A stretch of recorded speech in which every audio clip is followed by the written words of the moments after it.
இந்த புடவை சைலன்சரில் பட்டு இந்த மாதிரி ஆயிடுச்சுது. அதனால் இப்போ இதுக்கு இந்த மாதிரி எக்ஸ்ட்ரா ஒரு பீஸ் ஒன்று வச்சு இதில் ஃபுல்லாக அப்படி ஒரு தையல் போட்டு இதோட முடிச்சிடலாம்.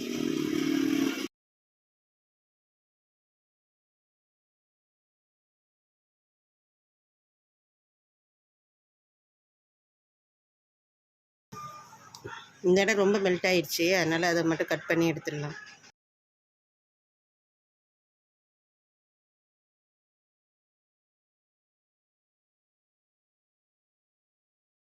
இப்போ இது கரபாகமாக இருக்குது, அதனால் நான் இதை அப்படியே வச்சுட்டேன். இதுவே இந்த இடத்துல உங்களுக்கு கட் பண்ண பாகம் இந்த பிசுறு வர மாதிரி இருந்ததுன்னா அதை நீங்கள் ஒரு தடவை உருட்டி வச்சு தைச்சிட்டு அதுக்கப்புறமா இங்கே வச்சு தைக்கணும்.